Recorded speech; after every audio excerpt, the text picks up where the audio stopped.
All right. Monday at noon. It is time to answer some questions, have some fun. Andrew, welcome. Jake, welcome. How do I sound? How do I look?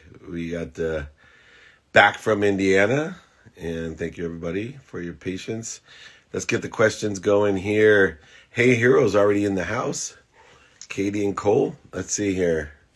We'll let them join right away. Let's add them in. What's going on? There we go. Hey, Josh. Good to see you. Oh, there they are. How are you? Uh-oh. Can you hear me? Oh, it unfroze. Hi, David. Hi, guys. How are you? We're Great. great. How was your weekend? Wonderful. We actually road trip to Colorado from LA.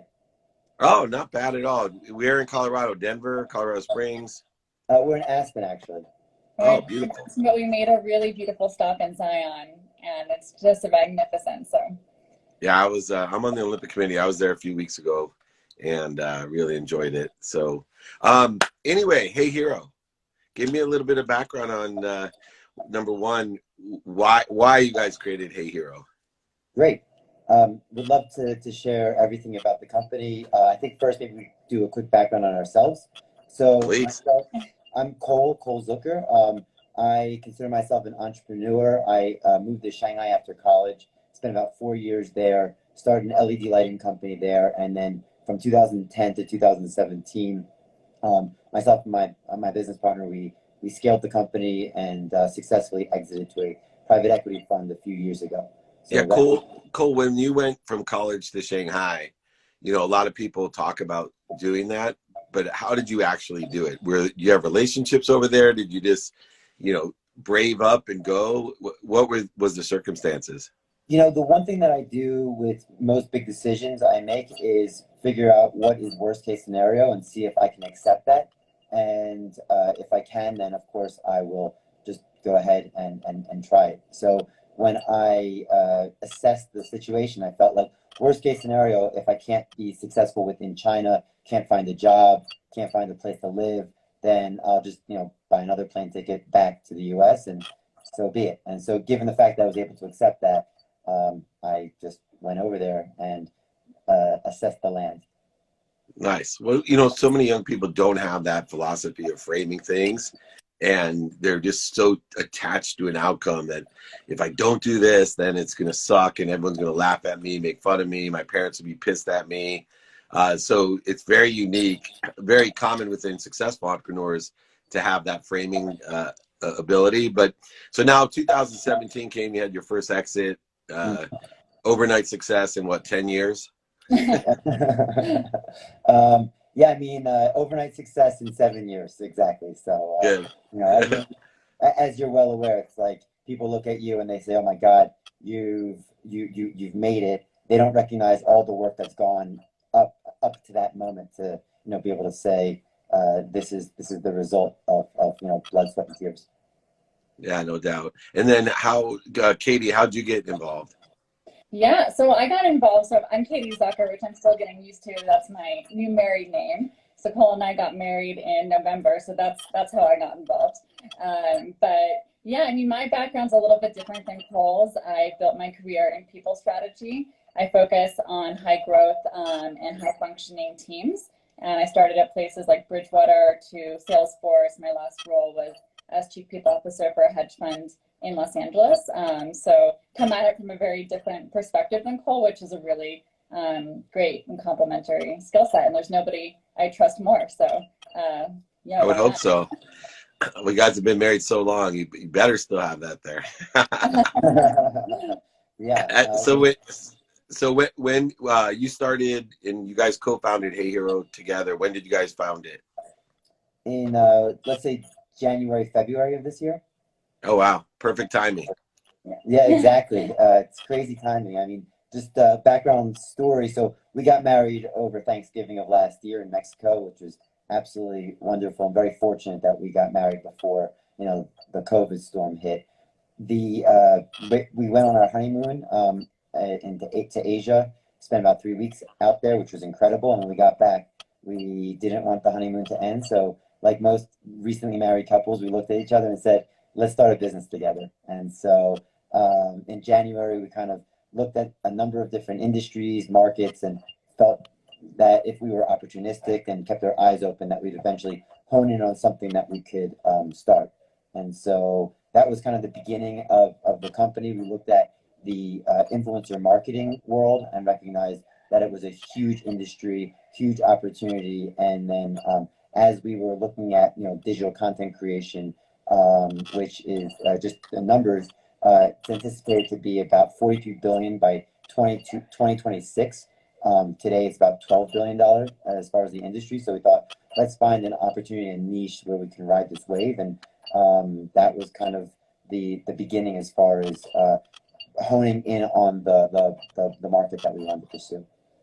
And, in that market, there is a lot of people with a lot of ideas. There's a lot of companies that in different varieties try to create direct communication with influencers and be able to have, birthday wishes to business advice to ask me anything.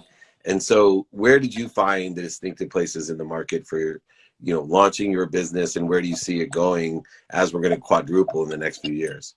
Absolutely. So one of the things that we saw as we were speaking to a number of content creators is that they were getting inundated with mountains worth of DMs, comments, messages, people asking questions, people asking for advice in a lot of cases, especially if the influencer has some form of an expertise or great engagement or community. And most of the time, what we heard was that these creators, they just don't have time to respond to all their inbound. And so we thought, well, maybe there's a softness in the market, especially because of one of the competitors you mentioned, Cameo. Their business has absolutely exploded in a successful way, of course.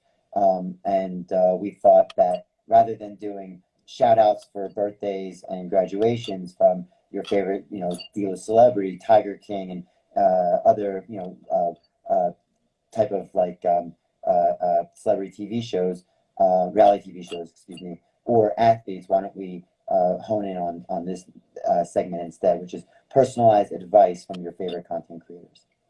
And David, I know something that's just, near and dear to you is the power of connection and helping people as they're trying to achieve all of their personal aspirations and goals. And that's really what we wanted to build with Hey Hero. We wanted to build a platform and a place where creators can monetize their expertise, not just their fee. Really from the consumer side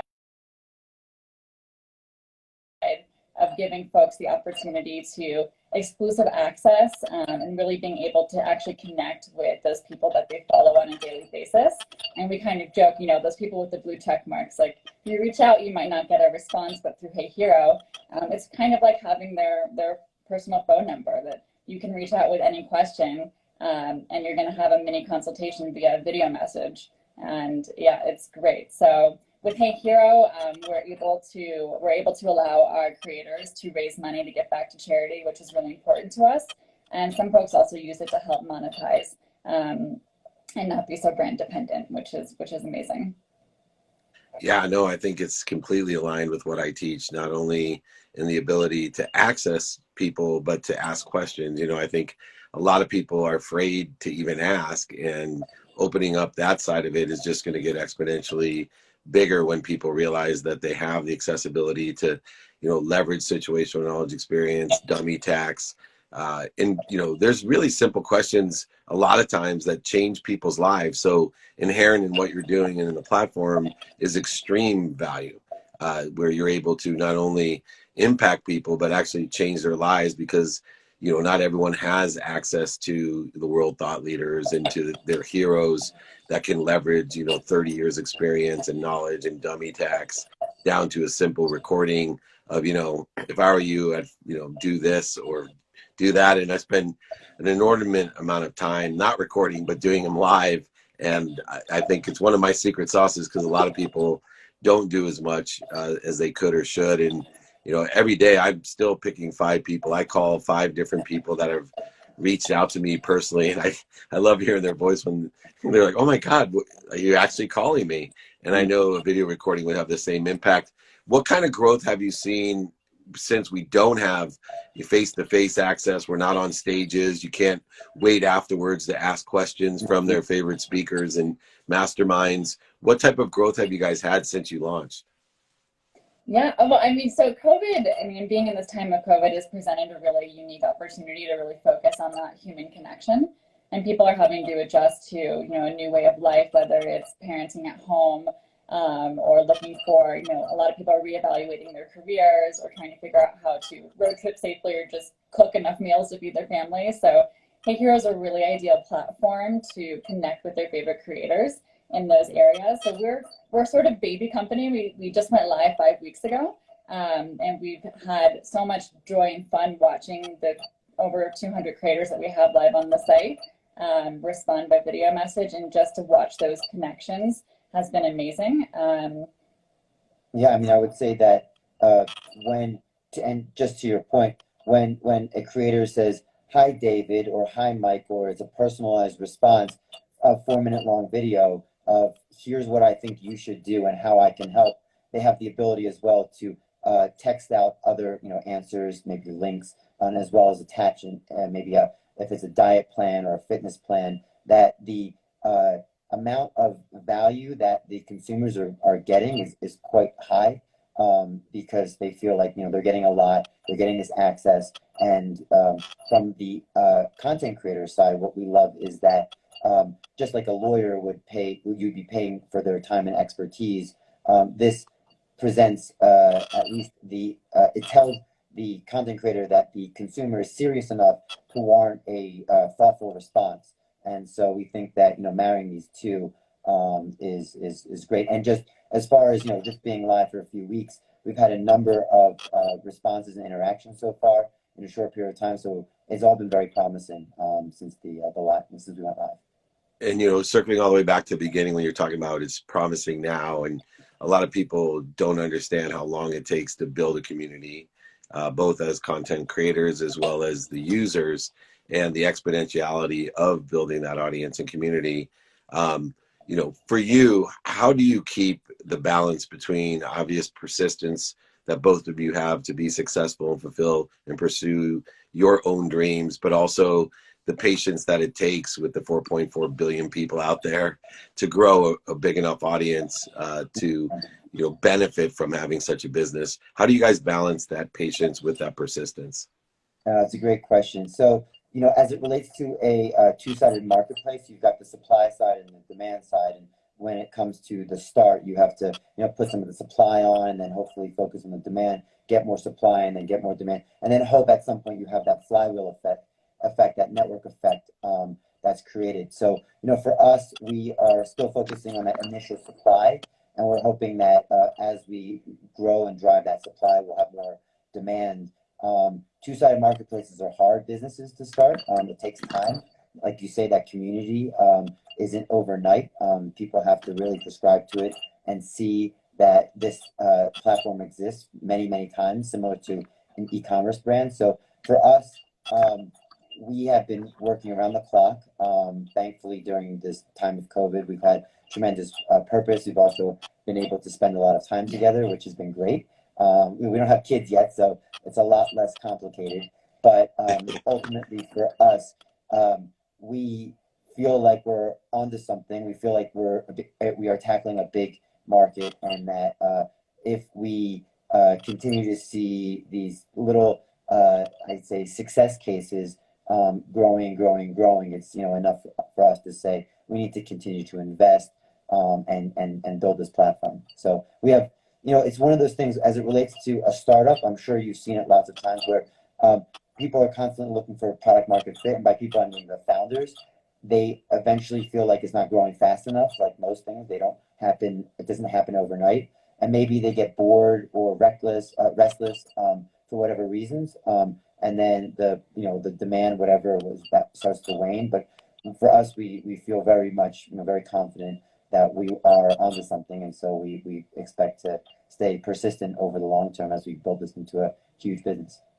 Yeah, I think great content like that just needs the patience of evolution when it comes to an audience and a community. And, you know, I myself, I'm going to look into obviously being part of that content It fits right into what I'm doing, and everyone can find them. It's at hey.heyhero. Check them out. Where else can they reach you guys? Yeah, heyhero.com.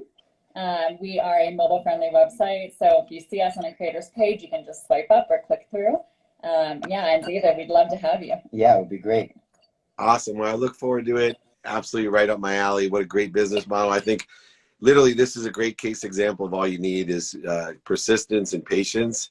And, you know, we'll be there again in 7 years, an overnight success with millions of people. The only difference is this time I get to participate in the success as well. So thank you. Love it. Thank Great. you. Well, thanks again. Congratulations on the marriage. You guys are Thank definitely you. going to last. Trust me. Okay. Check them out, Enjoy Hey Hero.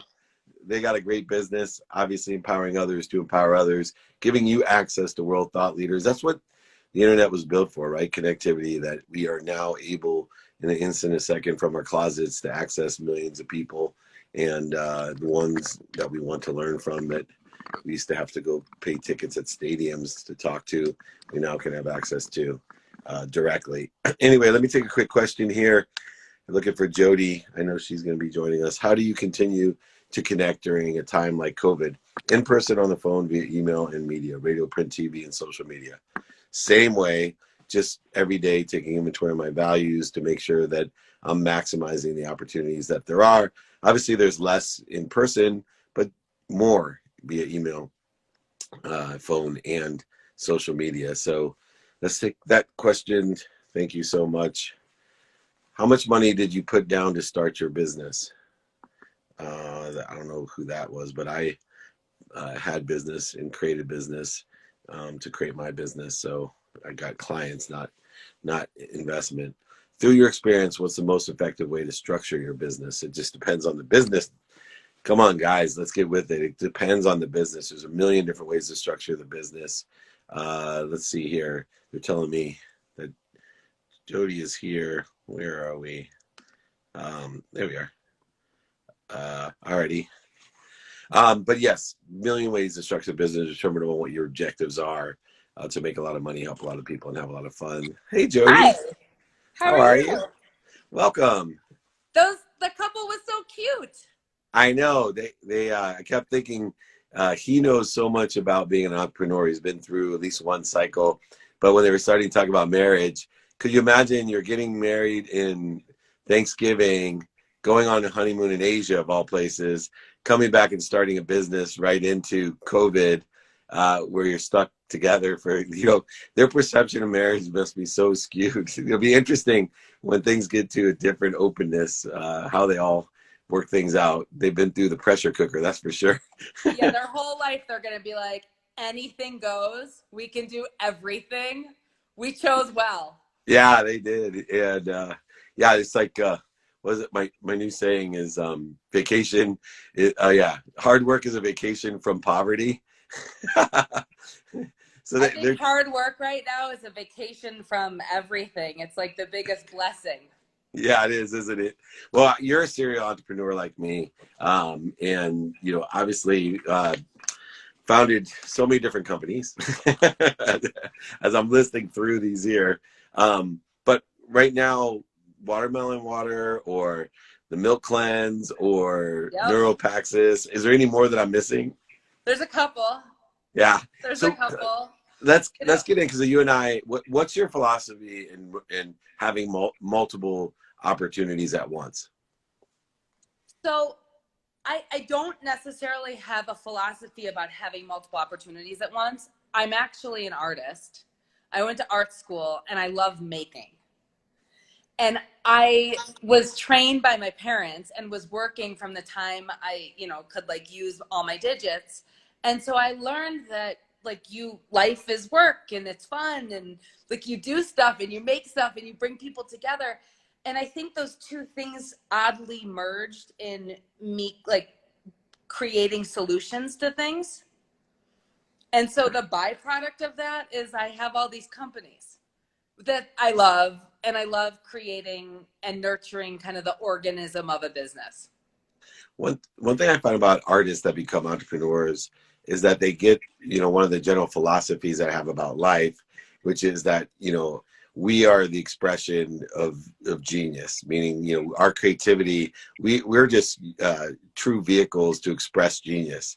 And when we have someone that's used to channeling this energy and this ideas and creativity through us onto paper or sculpture or wherever else they do it, I find it's the exact same activity as pouring out that creativity to solve a need into a business. It's just the canvas is, you know, an LLC or some other format that may exist. But it's, to me, the same exact process of taking nothingness, getting an idea, making it a possibility, and then getting inspired to make it a probability, and then having discipline, strategies, skills, capabilities, desire combined, all mixed up into what I call attention plus intention to make the probability your reality.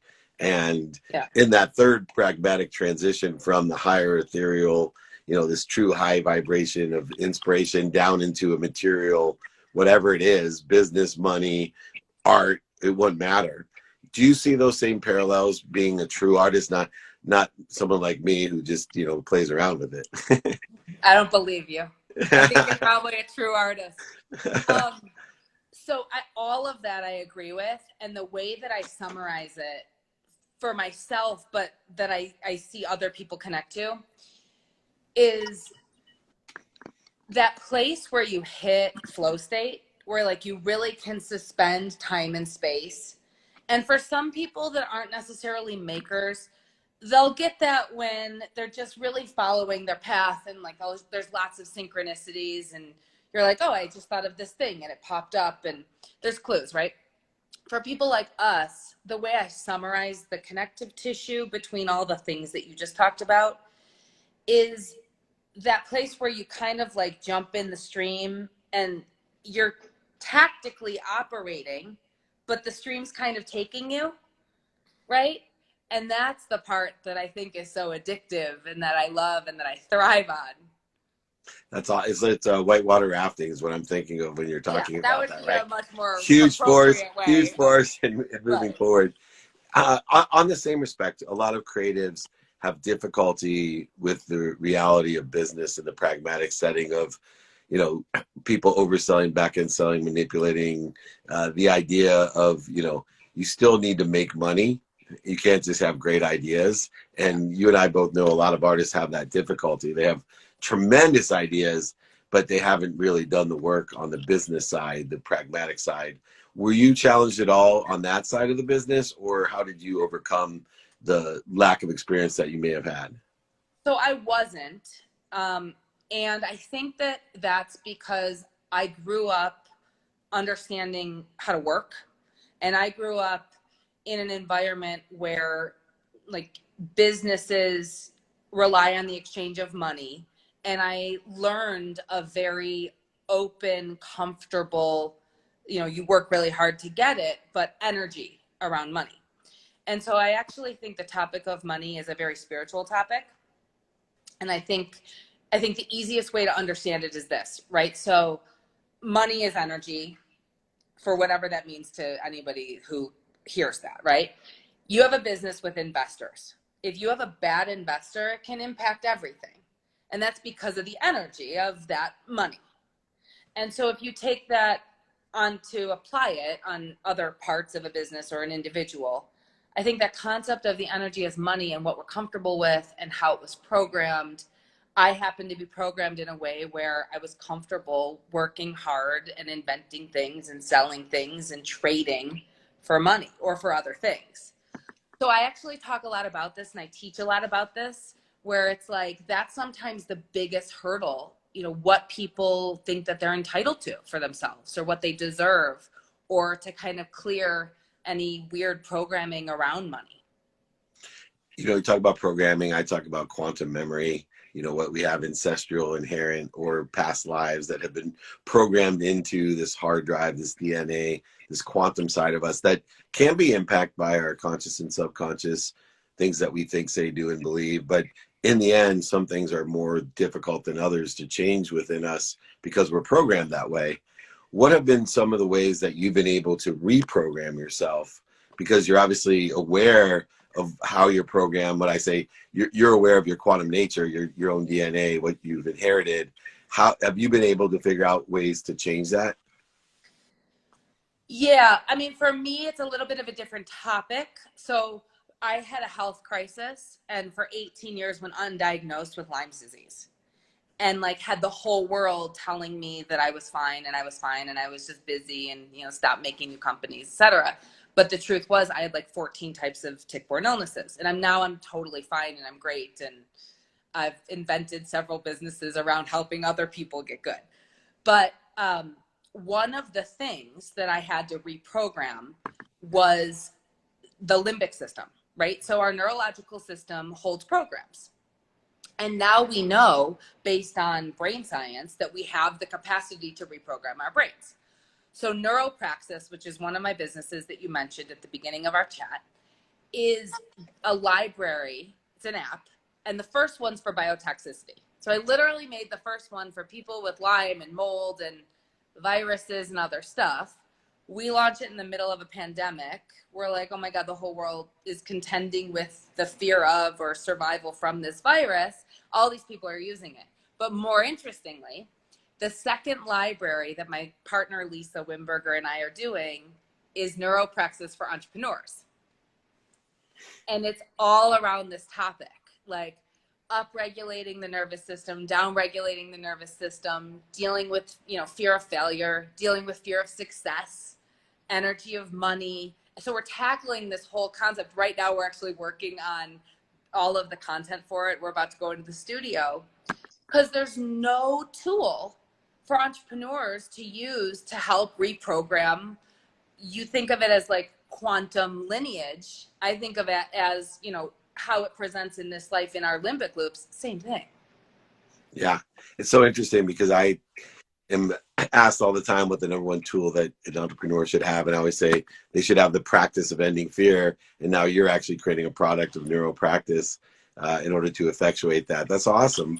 So when it launches, we'll have to, you know, share it with your people. And then the last one was the milk cleanse. So you knitted in such an organic and great way, all the different businesses and your background and everything. So kudos to you. I wish everyone was easy to interview. But on the milk cleanse, I'm really curious what that is and its purpose. So after this long, tumultuous journey of the whole world thinking that I was just an overachiever and, you know, complaining about not feeling great, I realized that I was like actually dealing with something. And I didn't tell anybody that I was diagnosed with Lyme because I was terrified that I wasn't going to get better. And for 3 years, I committed myself and all of my financial resources to healing myself. And I traveled the world and I worked with the best experts and doctors and, you know, shamanic gurus on mountaintops, you name it. I did it. Nothing really helped. And I met my dear friend and my business partner, Dr. Linda Lancaster, and she's been using adaptation of an ancient Ayurvedic milk cleanse to help people alleviate symptoms associated with like parasites and tick-borne illnesses and other things. So can you hear me okay? Yeah. Okay. So I did this 8-day cleanse. I was like in enough pain that I drank goat milk for 8 days, rolling my eyes, thinking that it would never work. And on day 8, my sister looked at me and was like, oh my God, I haven't seen you in 20 years. And my life changed. And I was like, we have to turn this into a product. Like, this has to be something that people can order because I'm better. And now I can go like tell people that there's this thing, but they can't get it. And so I use it. I use it like actually 4 times a year to maintain my wellness. I probably use it a little more than that because now I use it to just like get a clear channel or if I'm in a time of stress. And we turned it into a product. And it was the way that we could take Linda's, you know, product and make it accessible to anybody. And people use it for everything from clarity of mind to clarity of body, gets rid of parasites. It works for people suffering with tick-borne illnesses and Lyme and mold exposure. That's amazing. So I have one last question. Yeah. So when you go into this journey, right? So you've been sick a long time, and you obviously have a regular life with all these people around. I always like to have someone kind of describe what I call intuition. There's something that tells you, hey, you know what? It's okay to drop every single thing because this is the priority. This is this now true clarity of purpose, of values. And, you know, what did that process look for you? The challenge of, okay, I'm making this decision, and you didn't get immediate success. You wouldn't have found this unless you continue to pursue the potential of it. And eventually you were going to find something that worked that would help millions of people. But I'm always interested in that one moment of, all right, I'm all in and I'm going to do this. I think there were two things. One is I was like, I'm going to CEO my wellness. The same way that I build a company, the same way that I run a company, I'm doing this for my health. And everybody that can't figure out anything, I got this. And the second was I really deeply understood the art of balance. Like for every little micro move, there's an imbalance, and then there's another imbalance, and then there's another imbalance. And so when I finally embrace, it's no different than every day in a small startup or a large corporation, right? It's like, it's that constant balancing act. And I live in that. Like, that's how I keep a high vibration. It's how I keep my happy. It's like, it's how I get out of it when I'm in a rut where I'm like, oh my God, we're stuck in a pandemic and I used to fly 3 times a week and like, I don't know what I'm doing, right? It's just these like little micro moves that keep you in that state of equilibrium. And that's how I got it. And that's where I'm like, all right, now I can create the tools that keep us in the equilibrium. There's no cure. There's no magic bullet. It's just like, let's make the best life. That is awesome. And I love the CEO of your own health. And you proved that you can CEO anything. I actually call you the CBO, the Chief Betterment Officer of your own life. And you are making other people's lives as well. Jody, thank you so much for joining us. They can find you at Native Nomad. Where else can they find you? Watermelon water, no vowels, the milk cleanse, neuropraxis. Everywhere there's some great idea with someone that can take it to market, that's where you can find Jody. Thank you so much for joining me. Yeah, thanks, David. Thanks, Great Dave. job. Bye. That's my kind of entrepreneur. Talk about the pragmatic and spiritual, right? That's a perfect balance. She knows equilibrium of the spiritual and the pragmatic world, making a lot of money, helping a lot of people, and having a lot of fun. Let me answer a quick question and then look for some more friends to come on live with me. Do anything with Olympic basketball. I'm on the Olympic committee, but not on the basketball board. But I do a little bit with them. Why don't we pin up there? I don't know where Team David Meltzer is, but I thought we were past this.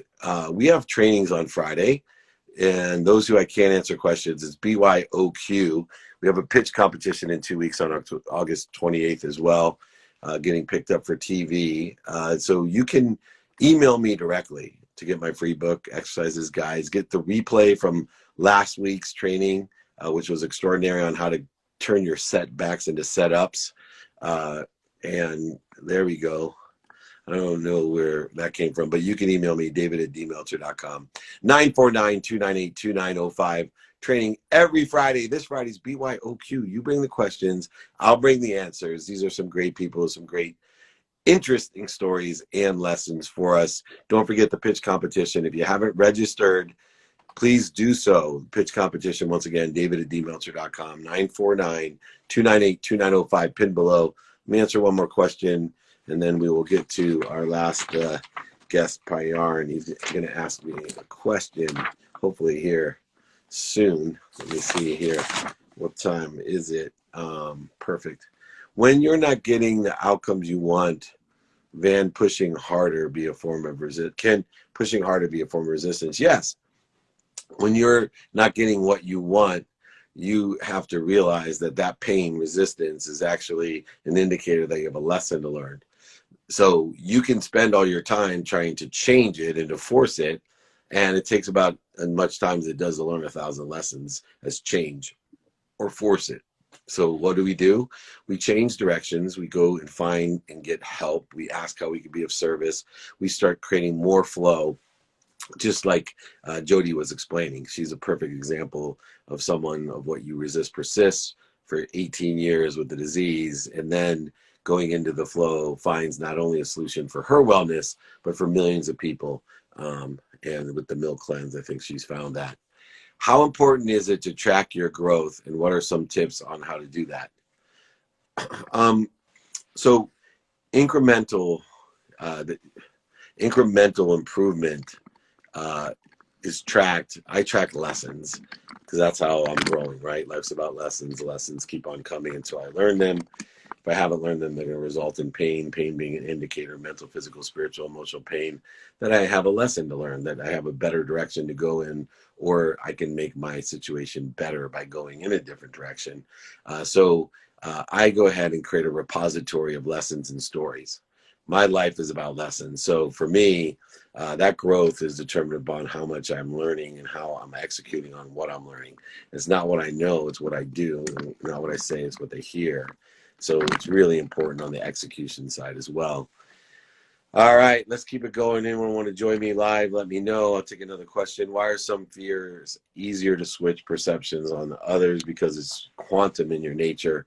And so if it's quantum in your nature, with you, it's easy. If it's against you, it's hard. So if you're going and trying to break the chain in course of what you've been born with, your inherent being, inherited from 4 generations down or from past lives, that's a very difficult thing to do. But if it's aligned with it, it will take about 21 days to go ahead and change your neural pathways, your subconscious and your unconscious mind. Let's see if we got a question here. If our friend has come on to ask a question, I do not see. Let me see who I'm looking for. Zizabrand. You got a question for me, my man? Are you here? Let's see. I'll ask some more questions. All right. What are some fears you are facing right now, and how are you practicing ending them? Mostly for me, the biggest fears that I face is the need to be offended, and the need to be right, the need to be separate. So it's a very, very difficult thing to do. And I face it every day, spend minutes and moments trying to not create any void, shortages, and obstacles into my life. But I am so grateful. Anyway, let's take a couple more questions and we'll get going. Are we all just living in one mind? Oh, that's a really interesting question. So I believe that we all have individual parts of one giant consciousness.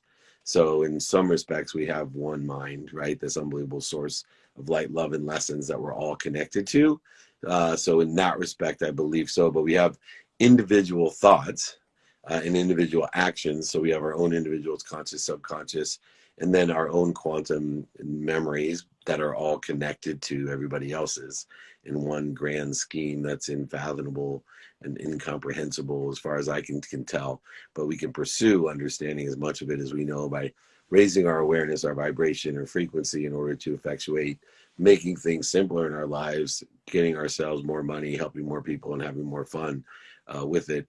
Remember, everyone, BYOQ, there's so many questions in there. BYOQ, bring your own questions Friday, 11 a.m. Pacific, 2 p.m. Eastern. Check out the replay today of turning setbacks into setups.